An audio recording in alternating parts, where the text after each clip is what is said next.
Good afternoon, everybody. Welcome to the Bold Inventor Show. I'm your host, JD Hoovener, and I'm here with my trusty, always ready to rock and roll, Matt Colseth, co-host. Oh, hello. You're looking quite sharp today. Did you have a court appearance or something, my friend? Yeah, a couple traffic tickets here. No joke. No. Okay. So yeah, I came home from my big camping trip, and I haven't had a chance to do all of the laundry, and so now I'm digging off the clothes that actually look like attorney clothes. How's that? Absolutely. My goodness. Well, you're all right. You're looking quite sharp. We'll have to maybe make your image larger from time to time for those on the podcast. There we go. Yeah, looking sharp. So, okay, we're kicking this thing off. We're starting out weird. We're talking weird. It's getting funny and weird. That's the topic. Weird patents, funny patents. And I kind of, tongue in cheek was thinking about that. I was like, you know what? That is rude, because the truth is all inventors are weird, right? They're coming up with strange things, and they have found a way, obviously, if they've got it patented, to be the first human in the whole world to come up with something and bring it to the world. And what we're going to talk about today, and will become a repeat theme, is that, okay, patentability is one thing, but having success, right, and making money is another. And you do need marketability. And so I'm going to show my patent success matrix, which is, Matt, you've probably seen that before, where we're going to kind of talk about some of the things and why you need to be concerned about both, okay? But we're going to have some good laughs and have some fun. I've got 7 examples to jump into. Matt, did you have anything on your mind before we get right to these? No, I'm excited. My wife, I didn't tell you this, JD. My wife is in Paris right now. She took a solo trip to Paris. Whoa! As payback for me going down to Montana, she decided, hey, I'm gonna leave you with the kids for a week and go to Paris. Gosh, so that's wild. Yeah, I'm getting images from her just all around Paris eating croissants and stuff. That sounds so good. I love Paris. I went with my wife in 2014 before we had kids and had a blast. We spent 6 days there, and it was awesome. It was just chill. It was awesome. We walked around everywhere. It was awesome. Well, hopefully she's having a good trip. Yeah. And enjoying that. So let's see here. We are attorneys. And so before we jump into these, screen share, I'll be looking at some patents and their word. Hopefully you'll get, a little bit of excitement. Kind of lower that, frenetic energy. Sometimes inventors get caught up. Oh, I've got to have the most technological, the most amazing, earth-shattering invention. And this is going to hopefully put you at ease. What you want to find is the chia pet. I mean, that's what we're looking for. I was thinking about it, Matt. You need the bread tie, the bread tie, the piece of plastic that's going to be in every single person's house. Yep. It's just that thing, the guitar pick. I don't know, little things. You don't need to be, Einstein. Okay, classic reference. You need to come up with something new. So these will be, hopefully, a nice little wind in your sails, Mr. and Mrs. Inventor. If you have questions, I do encourage you to ask. But the answer is, hey, money back guarantee, as Matt says, with respect to our quality assurance. We're going to do our best. We are not your attorneys, as I'm sure you are aware, but if you're not, this is not a confidential forum. This is a public live broadcast. So please do not ask or share your confidential invention information.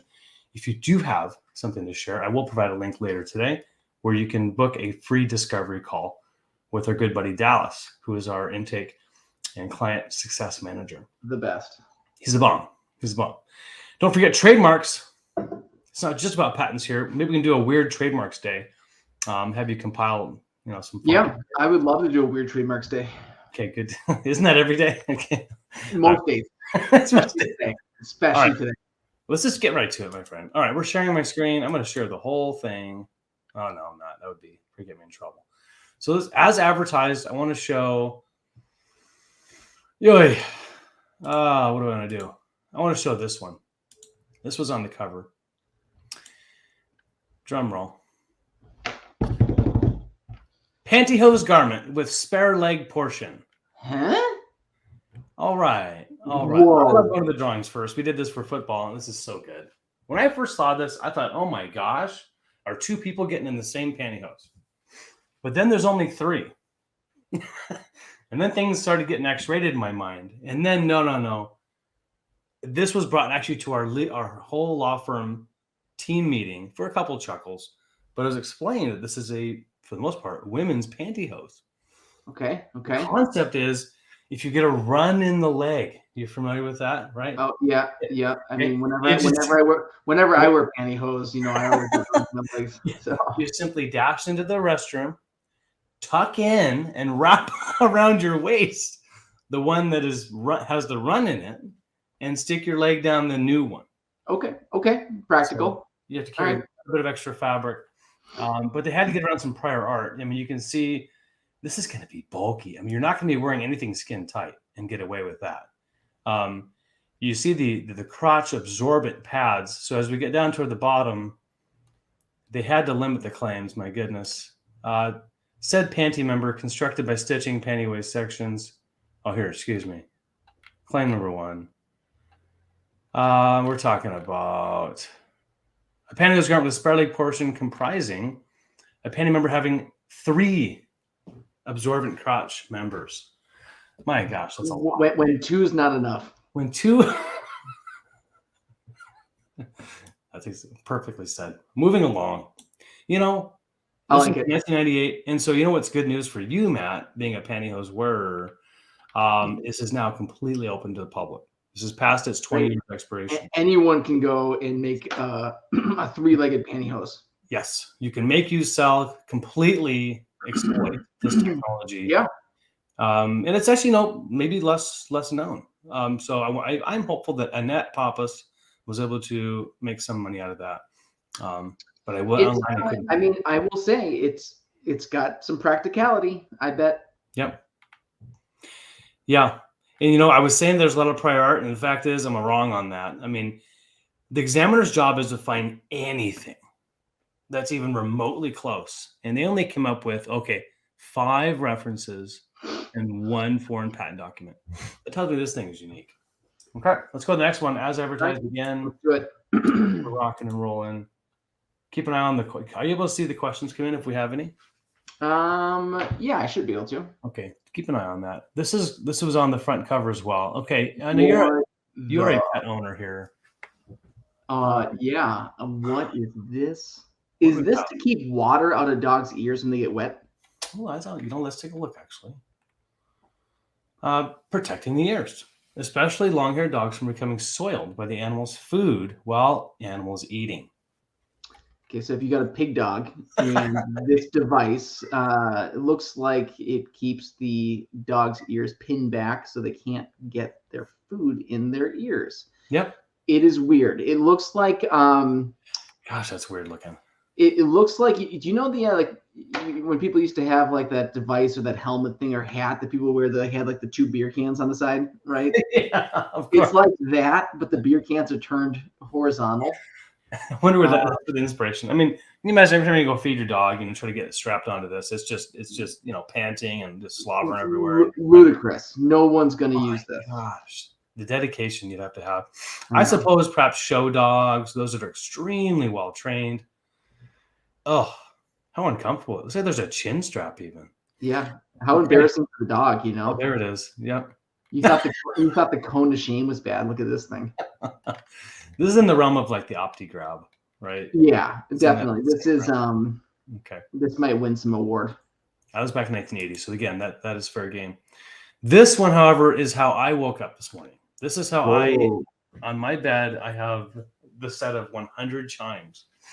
This was so scary. Now, this was a long way back, 1882. So the standard 4-poster bed, you've got the clock on the wall and some sort of apparatus where... Look at the guy's face. I know. He looks like he's about to be smothered. He looks terrified. And you know what's even... It's perfect because with an alarm like this, there's no way in hell you're going to get married. No, he's alone, so that's unfortunate.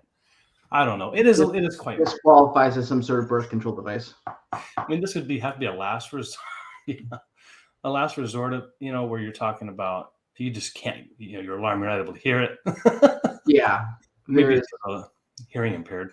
So what is it? So like it's attached. So for the listeners out there, it's a picture of a man looking very disturbed, laying in bed, and above him, attached to a wire cabling system attached to a clock, are a bunch of chimes, and they look suspiciously close to his head. Well, they do. I mean, so this is of course the fig. 1, 2, 3, 4, 5, 6, 7, 8, 9, 10 by 1, 2, 3, 4, 5. So it's only 60. It's 60 individual chimes, and there must be a mechanism. So let's see. I'll go ahead and rotate back here. Whoa. Yeah. So this is back in the day when people read upside down. Yeah. Kind of Leonardo da Vinci, where you're writing in mirror. Right. As a means of waking persons from sleep, the combination of the light frame. Okay, the cord, the device for retaining and automatically releasing said cord. So it appears like, okay, it's not necessarily like a very involved, like there's no combustion engine involved. It's Yeah, just, it seems like maybe it drops the chimes. it's just going to drop the little cable about an inch and get them to make noise. Yeah. So it is mechanical. Okay. Yeah. Okay. That's weird. Thank you, Samuel Applegate, for that. Okay, let's move on. We got 4 more to go. We're making good time. Okay, fast forward to 1981. For office workers, administrative staff, back in the day when envelopes were big, in 80s, even early 90s, and some day, I'm still doing a couple envelopes. What's the worst thing you have to do? Lick him to stick him. No, you don't, because now it's an automatic postage licker. Yep. That's what you need. Yep. And no one knew about this. In the shape of a lip and tongue. What we're looking at, podcasters, is with full lips, and you see itemized 12 and 40 as the top lip. Looks like a female lip. Perhaps you could customize it and get a male. Get a mustache up there. And it does look like a mustache. The 25, of course, looks like it's the major functional piece, but this is a box. Looks like a Kleenex box, and you push a button to bring out the moistened pad. I have seen just simple sponges, but for heaven's sakes, when that's not enough, why not get something that looks like a tongue? So this has got to be a novelty, really. They couldn't have. But there is enough utility here. And what's interesting about these, we call it weird inventions, to point out, is that I suspect that this inventor, Donald Pointer, this is tongue in cheek, no pun intended. It's like a Spencer's gift. It's going to be a novelty item, something hilarious, and that is enough.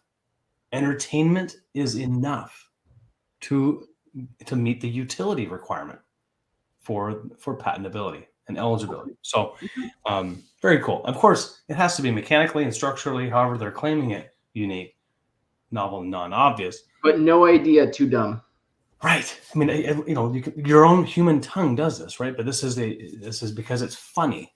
That actually may have been what brought it over to be non-obvious. Yeah. Okay. I mean, it's weird. It is weird. Okay, this one, we got 3 more left. I don't want to get too many of these, but okay. Wearable device. This was funny. Are you a bird lover? What do they call those? Warblers? No. Warblers? I'm not either. What do they call the people that like to watch birds? Well, I'm thinking of the Autobahn. So the answer to your question is no, obviously. Yeah, we don't know. Now, this one's funny. I like eagles. Now, if this works for eagles, I'd be freaked out. Because look at what we got here. You just put it on your head. Okay, you thought the beer goggles was close. For someone who wants to get really, really intimate with birds, drop the binoculars. You just got to wear this. This is incredible. And it's podcasters. Okay, what we're looking at is an individual that can place. It's an apparatus you put on your head. It's got 2 beams that extend outward that then hold the bird feeders on it. And also, you could actually have it going in 2 different directions. Okay. Yeah. And all you got to do is just look to your left or look to the right to get all your looking that you need to see without, well in range. Yeah. So, good listener at home, you've seen those like things people wear that looks like they have an arrow stuck through their head. The arrow comes in one side, comes out the other. Yep. Same idea, but attached to it are some sort of like bird feeders or hummingbird feeders. Yeah. Yeah, it's wild, man. It's wild. Okay, we're closing on the end here of the weird patents. This one is cool. I mean, do you ride a bike? I've been known to ride a bike. Have you ever ridden a bike where you've got like your child behind you in one of those little safety seats? No, my parents used to have one of those. I used to ride back Oh, there. this is so good then. Okay, Matt. Yeah. This would have been wonderful. I mean, you were not a child in 2001. No, I'm a baby of the 80s. Baby days. But look at this. This is your dad. Whoa. And look at the activity belt. Wow. For the child rider behind. Wow. Yeah. Okay. I'm looking at what we're seeing is basically a giant workout belt, if you can imagine, with horn, whistle, clicks, a flower DLEO, Yep. and some other stuff. Yep. To keep the child busy, because otherwise, looking at Mother Nature isn't good enough. No, this is yeah, this is I guess this would be for like if you, I think most useful, I would say, for like a stationary bike. yeah, I don't know, man. This is such a particular solutions is such a particular problem. Niche. Yeah, totally niche. Let's do one more, and then I want to show the patent success matrix, and we'll jump to our bold bite. Last one today. You were out and about in Montana, and I was. Did you think about snakes when you were out walking around hunting? I did not. I did not think about snakes. You did have that a close run-in with them, with actual run-in with the mountain lion. Yeah. Yep. We had the mountain lion following us. If you're worried about snakes, maybe if you're in kind of the higher desert, you could have just worn this snake repellent system. Oh boy. And it just simply straps around your leg, and when it hears, no, I actually don't know. I just want to look at this for a little bit. Yeah. So what is this thing? So like, does it give off a smell? Let's look. Let's take a peek. It looks like like a hockey puck attached to somebody's leg with a strap, and it does. Seems to be some sort of noxious gas or noise coming from it. Oh, so it's a receptacle to which a quantity of garlic or onion. Oh, this is for vampire snakes. Is it? Okay, I see. I didn't know. Yeah, vampire snakes. You got to be joking. But apparently, yes. Yeah, so relying on the fact that snakes can smell. For one, I don't know that. And then two, that garlic onion is what is going to repel them. Oh my goodness. The receptacle may be provided with a mincing rack to mince a clove of garlic, thereby more fully releasing its aroma. Wow. So, my goodness, that would stink. So, again, inventions for a single person. Someone who's out in the wild. This is someone who likes to cook with garlic, yes. And likes to cook outside. All right. I don't know. Hey, let's get serious a little bit. We've got 2 minutes of this. I'm going to share my screen on the patent success matrix. And this is something that we talk about here at Bold with our clients. In all seriousness, when they're looking to go after a subject matter, it's maybe a little bit small for you guys. I'll zoom in a bit. So we've just looked at granted patents. Yep. Okay. That the USPTO examiners have said, you know what? Yes, this is worthy of getting a patent. Well, all they're talking about is this y-axis, right? Going back to math class. Yep. Patentability. Up, down. You know what? It's good enough. It's green enough to me. It's novel, eligible, novel, and non-obvious. And we talked about has utility. Yep. Does it have marketability though? Right? This x-axis. For those that we just looked at, I highly suspect not. Is the market size big enough? Was there a big enough industry? How many competitors they have? Is there really a true demand? That's really the biggest question. So a lot of those we saw were kind of novelty, so if this is going to cost, investment of $15,000, $20,000 plus $1,000, you want to make sure you're going to at least get a good ROI on your investment. So that's what this whole page is talking about. So I want to provide the link to this. There's a whole discussion about each step here for you listeners, about novelty, non-obviousness, marketability, what it means to do some research. And while us being lawyers, And patent attorneys, we help answer that patentability question. It is on you, the inventor, to really explore marketability and to make sure you can hire professionals. And we do have others that we can make referrals to, but the onus is on you to get that done.